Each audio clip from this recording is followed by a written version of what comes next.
अलग नहीं कर सकते। हरियाणा में घटना हो रही है, प्रधानमंत्री के मुंह से एक शब्द नहीं निकला है।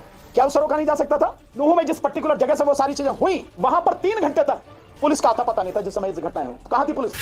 कौन था पुलिस को रोकने वाला? क्या पुलिस अपने आप वहां से गायब हो गई? या ऊपर से कोई आदेश था कि भी कुछ होने दो, कुछ करना नहीं? असगर नाम है मेरा। असगर जी। तबीयत खराब है क्या? हाँ तबीयत कल परसों 31 तारीख को ज्यादा मेहनत हो गई? नहीं हाँ? हम तो परे थे खटिया चरपाई पे, हम तो जान नहीं पाया कब का हुआ। हम बाहर के रहने वाले हैं। मेहनत नहीं की 31 तारीख को पत्थर वत्थर वाला?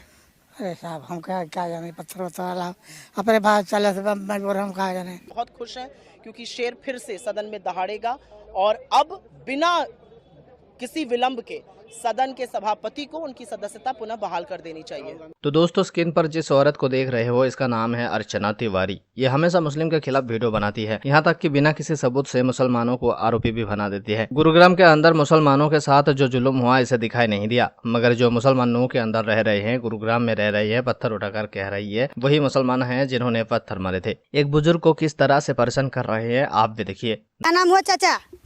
असगर नाम है मेरा। असगर जी। तबीयत खराब है क्या? हाँ तबीयत कल परसों 31 तारीख को ज्यादा मेहनत हो गई? नहीं हाँ? हम तो परे थे खटिया चरपाई पे, हम तो जान नहीं पाया कब का हुआ। हम बाहर के रहने वाले हैं। मेरा छोरा यहाँ रेडी लगा रहा है, चुस्की रेडी लगा रहा है, तो हम आए थे दवाई करने अपनी।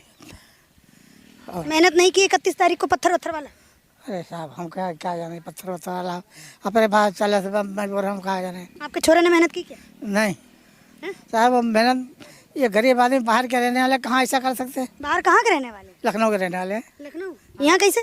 यहाँ रेडी लगाते हैं, जूस की रेडी लगाते तो वो तो लखनऊ में भी लग सकती है। हैं।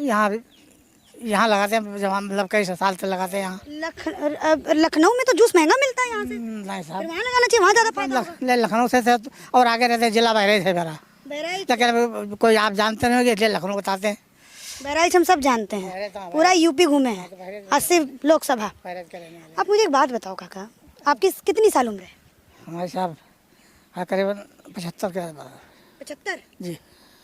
एक बात बताइए, जहाँ पे हिंदुओं की जो संख्या है, मतलब मैं हिंदू हूँ, जैसे हम लोगों की जहाँ संख्या 80% होती है या 90% होती है या 99% होती है, 1% अगर मुसलमान होता है उसको हम लोग सिर आँखों पे बिठा के रखते हैं, ताज बना के रखते हैं। आप लोग काहे लताड़ देते हैं हिंदुओं को, काहे डरा धमका के रखते हैं? ये हम साहब ये सब हम जानते नहीं, हम बाहर के रहने वाले हैं। हम तो जानते भी नहीं कि कौन हिंदू है कौन मुसलमान है, मत्ता भी नहीं जानते। किराए पर रह रहे हैं सब। काहे आप लोग, मतलब क्यों आप लोग जो है हिंदुओं को वो करके रखते हैं, डरा धमका के? अगर वो कोई अपनी धार्मिक रैली निकाले या कोई जुलूस निकाले या कुछ भी करे, पत्थर चला देते हैं। अरे हम कहाँ चला साहब, हम तो बाहर रहने बाहर वाले। दोस्तों, सुप्रीम कोर्ट से राहुल गांधी को बड़ी राहत। संसद में राहुल गांधी की वापसी होगी। क्या बीजेपी वालों की टेंशन बढ़ेगी? कांग्रेस नेता सुप्रिया ने कहा है, इसको लेकर हम उत्साहित हैं क्योंकि शेर फिर से सदन में दहाड़ेगा। सुप्रीम कोर्ट ने अपनी तल्ख टिप्पणी में यह भी कहा है कि 162 साल के इंडियन पीनल कोड में पहली बार किसी व्यक्ति को 2 साल की सजा मिली जिससे कि उसकी सदस्यता चली जाए। आईना दिखाने का काम निचली अदालतों को भी किया, लेकिन हम बहुत उत्साहित हैं, बहुत खुश हैं क्योंकि शेर फिर से सदन में दहाड़ेगा और अब बिना किसी विलंब के सदन के सभापति को उनकी सदस्यता पुनः बहाल कर देनी चाहिए। वही दोस्तों, नूह मेवत मामले पर सुप्रीम कोर्ट की वकीलों की क्या कहना है, आइए सुनते हैं। इसने वो स्थिति पैदा की है जिससे देश में लगातार हिंसा की घटनाएं, नफरत की घटनाएं हो रही हैं। हरियाणा के नूह में, और नूह के बाद में जो सारी घटना आगे हुई है, जैसे तनाव आपका फरीदाबाद में भी है, गुड़गांव में भी है, आगे पलवल तक पहुंच गया, उधर पानीपत सोनीपत तक पहुंच गया।